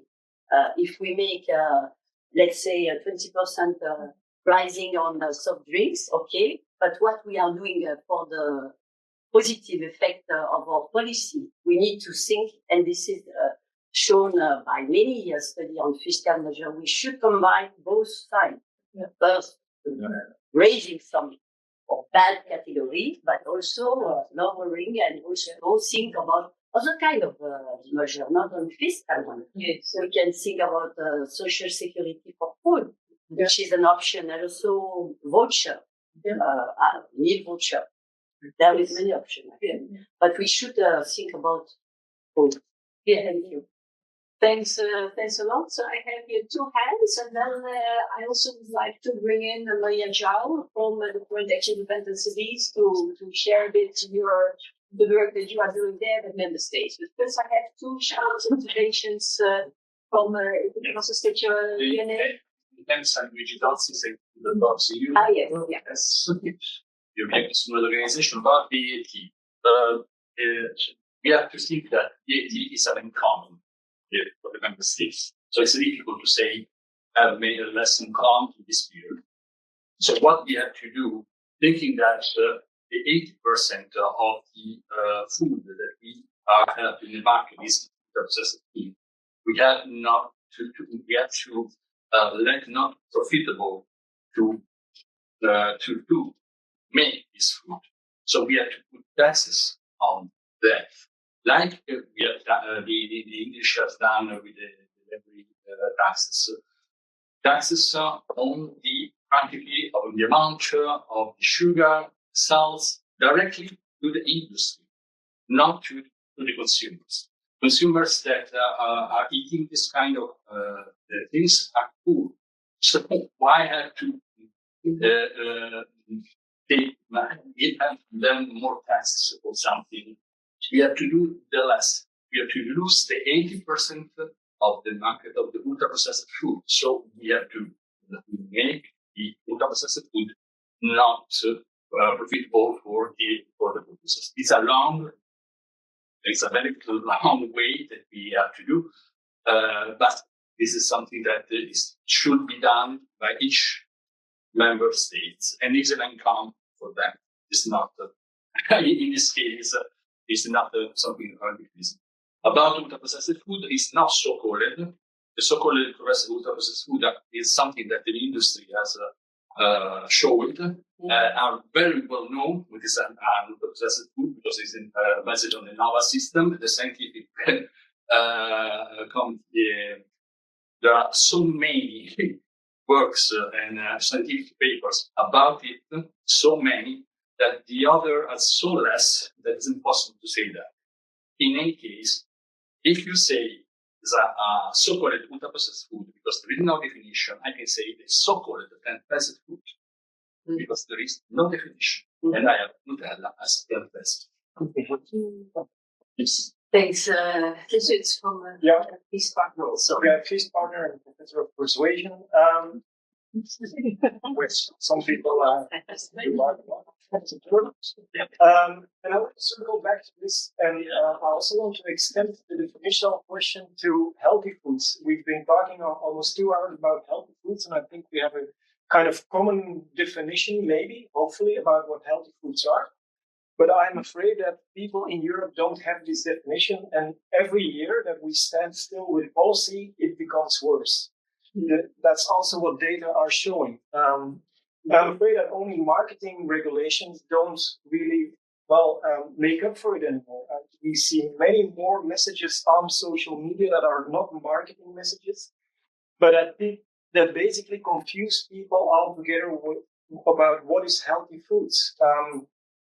Or what is healthy food. The more people are exposed, and it's showing from my own data, the more people are exposed to food messages, the more they shift their definition of what they think they should eat towards the unhealthy side.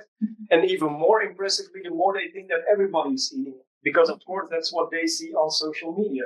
They don't see people eating an apple, they only see people eating fast food. So they think everyone's doing that. Very shockingly so, in one of the most recent papers that we published, we found that adolescents and young adults who believed that they were following healthy food influencers, that 2/3 of the posts that they identified as being about healthy foods were actually, according to dietary guidelines, about unhealthy foods. And of those 2/3, 1/3 was actually in an excessive portion, which they didn't identify as an excessive portion. So these are so-called health literate or self-identified health literate young people who think that this is about healthy food, and it's not about healthy food. So the longer we stand still, the more we're actually confusing people, bringing us back to the urgency of doing something also with regard to the knowledge of these people. We can be talking about healthy foods, but maybe we're not even talking about the same foods as what people should be think that we are talking about. Yes. And that's also an urgent issue. Yes. Very good point that you're making, also with all these health claims and so on, the health washing of lots of food. We need to work on health literacy and food literacy and more. Unfortunately, we are running out of time. I would like to give you the floor to talk about the geodetic diversity, because it's a huge project, big member states, and you are leading work on food.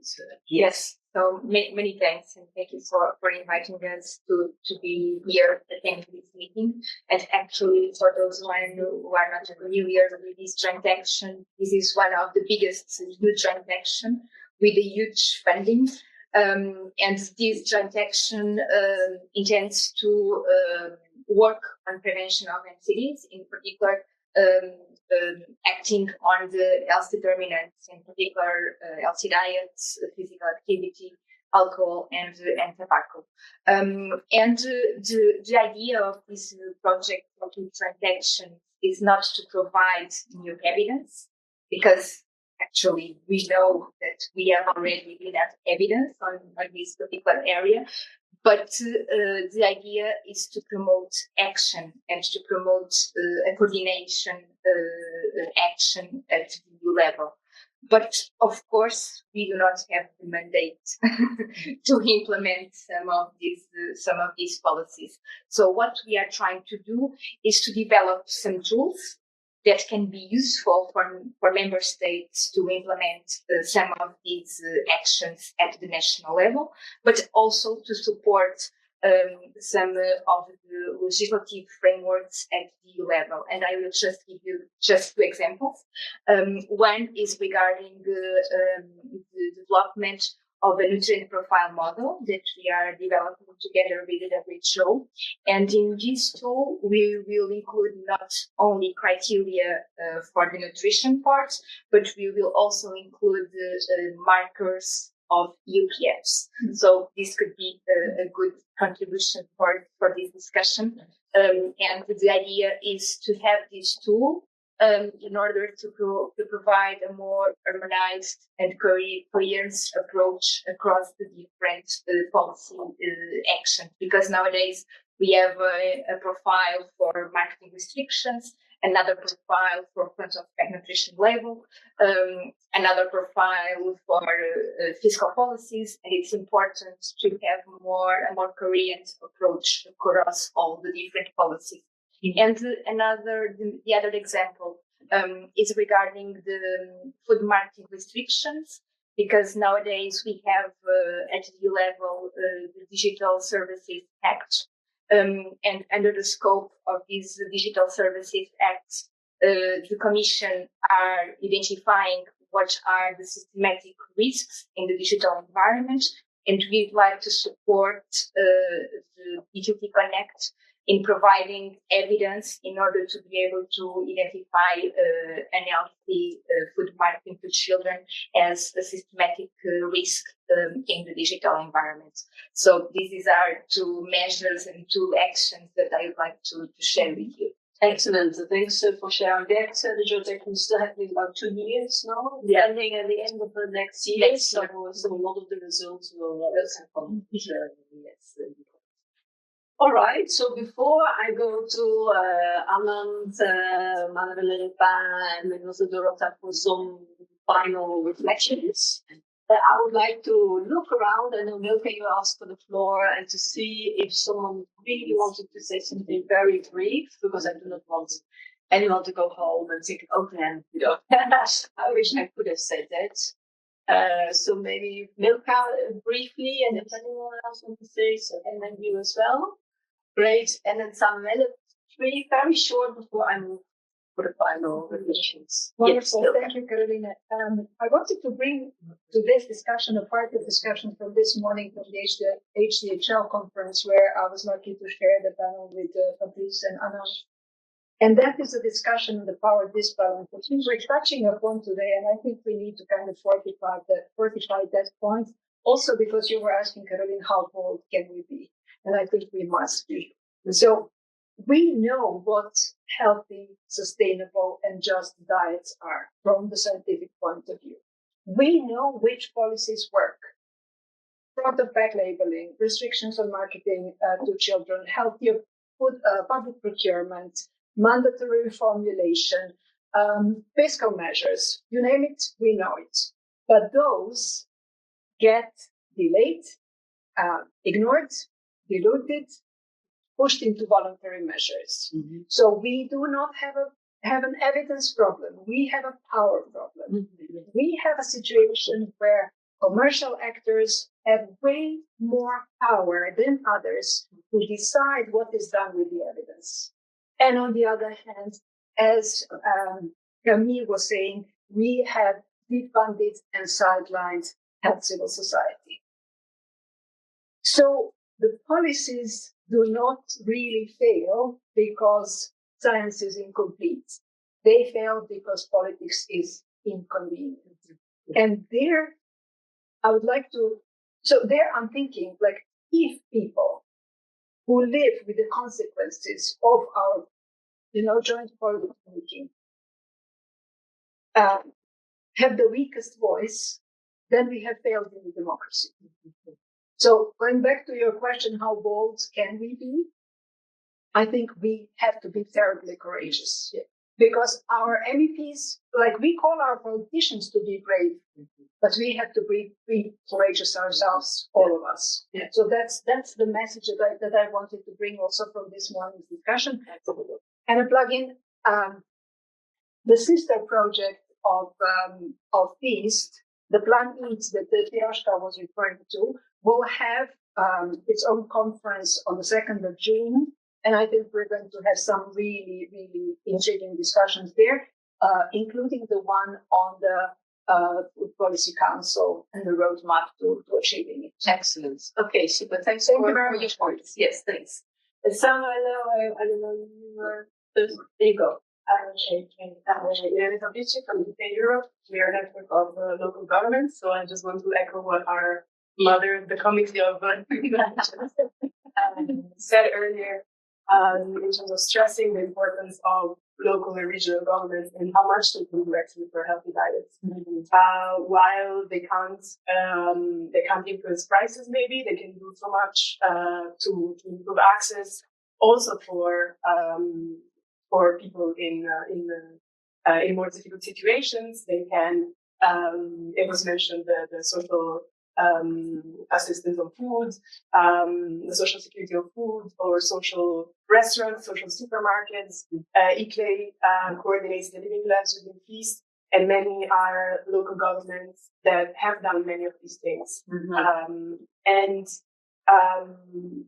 What I want to stress in this limited time is the need to have safeguards to ensure that these local and regional governments have access to EU funds for this work. And so, for instance, the national plans envisioned by the MFF having binding requirements for national governments to include local and regional governments. Yeah, thanks. I mean, if power is blocked at the European level, we have the local and the regional level. That's the things are still possible. So thanks for telling that. Samuel, yes. Yeah, thank you. I wanted to make a quick comment on the fact that in this discussion we often focus on what we should do, and we forget a little bit that in this building and in the 200 meters down the road, this still will be the magic happens. And Dorota at the beginning of the meeting mentioned the CAP. And this file is now in the parliament and is currently under discussion. Yes. And if we focus on the slide presented by Anand, in the CAP, food security and food safety are defined according to the Draghi report. But now the file is in ENVI, and in ENVI they tabled 1,000 amendments on the CAP. One of these 1,000 amendments is on changing the definition of food security according to the FAO, which is exactly what Anand showed. There in the CAP as well, there are amendments to specifically on making sure that there are no backsliding compared to the previous one, to make sure that the environmental and health commitment that were previously are not worse. So making sure that these amendments while we make it to the legislative process, it's the political battle to make sure that the CAP reflects the vision that we have here with these and different points. And so this is an actual political battle that can be fought in these buildings. And then we have a food and feed omnibus that is actually terrible. It's the result of the fact that currently consumer safeguards are seen as problems rather than important parts, and everything in the food and feed omnibus is the result of the competition or the competitiveness framework. So making sure that amendments are tabled there, this is blocked. It's another political battle.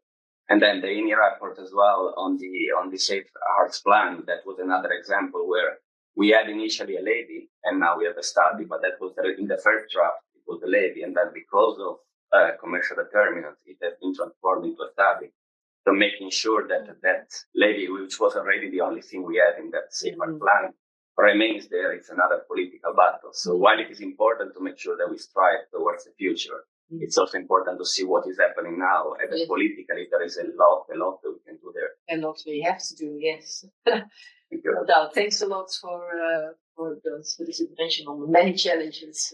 We have indeed for bringing in that cap indeed on the table, this big file where we the active, and it also shows the capacities that we have with the NGOs, as you were saying. Right, for the wrap-up, Anand, I would like to ask you to be really, really brief. If you do have, we don't have time, and I really would like to give the final words to Manuela and Ripa. So, 3 points. Firstly, Safe Hearts Plan, I think it needs to be more ambitious. Their targets are for people going to foods to get their hypertension measured, rather than actually looking at reducing incidence and prevalence of disease. That should be the outcome. In the Safe Hearts Plan, we have process measure. This is not sufficient. We need outcomes. We need to reduce incidence and prevalence of type 2 diabetes, hypertension, cardiovascular disease, obesity, overweight. Second, there's nothing in the Safe Hearts Plan about secondary prevention. So I think we need to create a distinction between primary prevention, secondary prevention, tertiary prevention, because the pharmaceutical companies also say that they're doing prevention. But they are obviously doing tertiary prevention. And I think it's important that we create this distinction. Obviously, the best is primordial prevention, but the lowest hanging fruit is secondary prevention. Because we know the people who have type 2 diabetes, and rather than just medicalizing and getting them on metformin or the antihypertensive, you should give them a dietary intervention. You should give them some food vouchers for the people with hypertension. You should give them advice on a low sodium diet. You should give them access to a physical therapist, to a personal trainer. The final thing is just, I think the need for bravery is there. And I think it has to be at all sectors and levels of society, the state, the market, and the community. I hear commercial determinants a lot, but there has to be, at the end of the day, a policymaker who's actually writing it in. So yeah, you can have a bunch of lobbying, but at the end of the day, it's a policymaker that actually has to write it in and sign. So if they decide not to, then it can't go anywhere, regardless of how much lobbying is actually happening. So this is marriage between commercial determinants and political determinants that I think we need to look at as well. Why are the politicians falling prey to this? How can we stop that? What can we do to support the policymakers so that they feel brave to say, no, we're not going to put this in. You can lobby me all you want, but we're going to say no. You're the policymaker, or one of the policymakers, so would you want to... Yeah, the best answer that this would really happen would be that it's forbidden in the whole of Europe that parties take money from industry. Not my party, that's why I joined this party, is not taking any money from industry. That's why we can really do independent and common sense policy. So we should start there. But then now people will come and say, well, the Netherlands don't take money also, but it's a real difference. So then there would not be influence, because indeed we as policymakers face many challenges.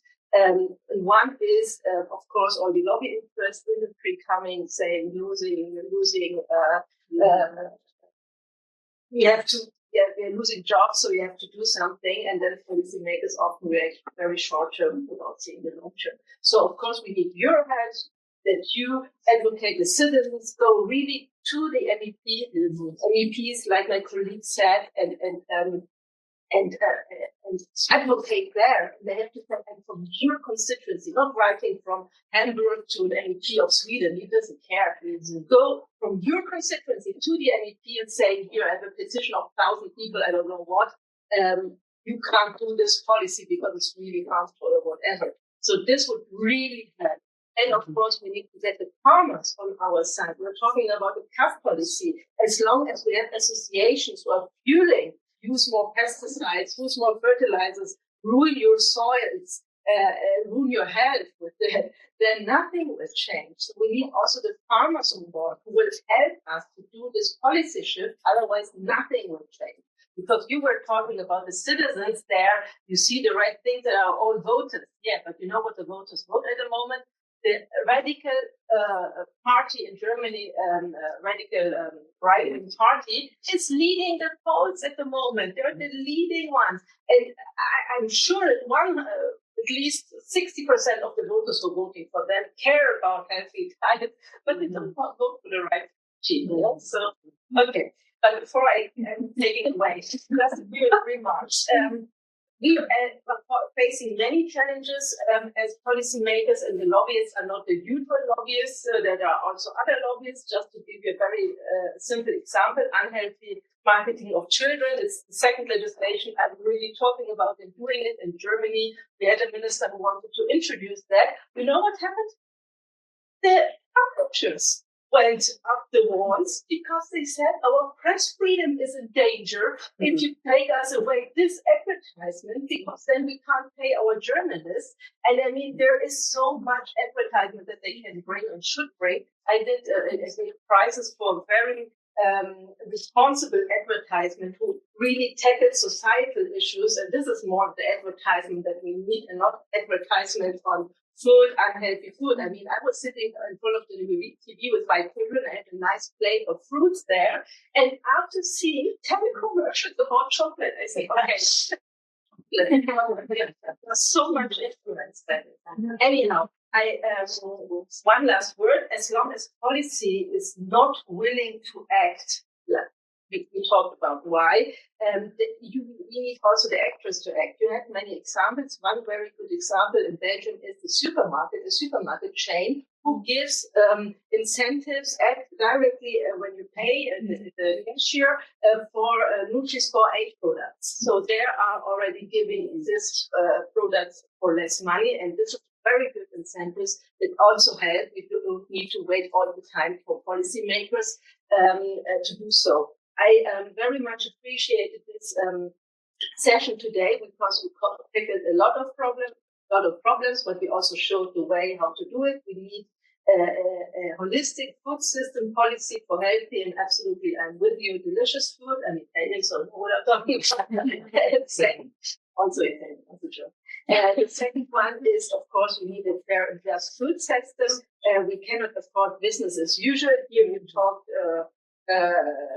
it's fundamental for me. I'm an ecologist. My party was found also on the Club of Rome, on the studies of the Club of Rome. So we need to tackle overconsumption. There's another book saying we only have 60 harvests left if we go on like this. So there is not much maneuver. We have to change. First of all, we here in the European Parliament, of course, need to scale these approaches to the next MFF, the CAP reform and health strategies, and we need your help, all of you, and thank you for discussing and fighting with us. Thank you. Thoughts to Manuela Ripa. Thanks also to your colleague MEP Andriukaitis. Thanks to all the speakers, all your active contributions. I've taken a lot of notes, and we have taken as you make reports out of this. We'll probably also issue a news release and some of the issues said here in order to be brought. I would like to thank my colleagues for the preparation. Again, Dorota, Sophia, we have David also, and Ruth, and Becca. Thanks for this, the ITER Forum and Feast as partners.